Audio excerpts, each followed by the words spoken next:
सभी YouTube family को राधे राधे। जय श्री कृष्ण, जय श्री राम, जय माता जी, हर हर महादेव। एक हम भोलेनाथ का शिव चर्चा के भजन गाए जाते। आप सभी को अच्छा लगे तो लाइक करना, कमेंट करना, शेयर करना, कमेंट में बताना हमारा शिव चर्चा का भजन कैसा लगा। आप सभी लोग हौसला देंगे, हमको ताकत देंगे, बल देंगे, तो हम आप सबको ऐसे प्यारा प्यारा भजन गा के सुनाते रहेंगे शिव गुरु को। जय शिव गुरु।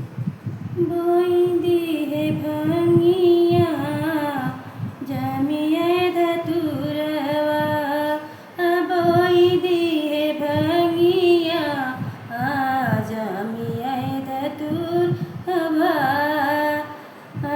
बोई दी है भंगी धतुरा, बोई दी है भंगिया रे जमिया धतुरवा।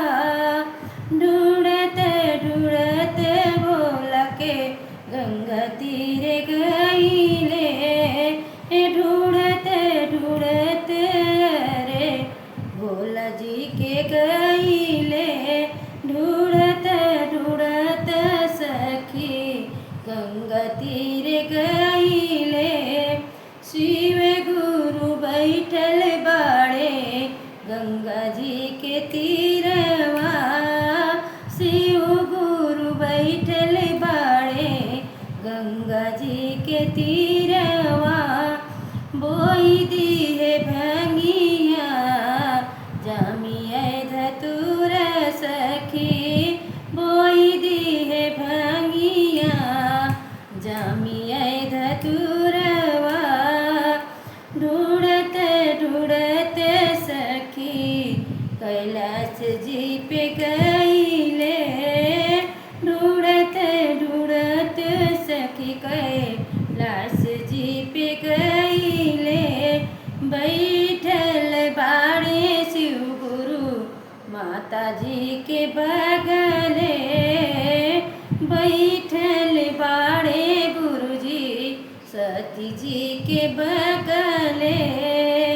बोई दी है भंगिया जमिया धतुरवा, बोई दी है भंगिया जमिया धतुरवा। ढूंढत ढूंढत मैं काशी जी में गईले, ढूंढत ढूंढत शिव के काशी जी में गईले। बैठल बाड़े शिव गुरु काशी जी के तीरवा, बैठल बाड़े शिव जी काशी जी के तीरवा। बोई दी है भंगिया जमिया धतुर सखी, बोई दी है भंगिया जमिया धतुर सखी। ढूंढत ढूंढत हम बैजनाथ गईले, ढूंढत ढूंढत बैजनाथ जी में गईले। बैठल बाटे गुरु जी सब सन्यासिन के संग में, बैठल बाड़े गुरु जी ऊंचे रे पहाड़वा। बोई दी है भंगिया जमिया धतुर सखी, ढूंढत ढूंढत गईले शिव जी के चर्चा।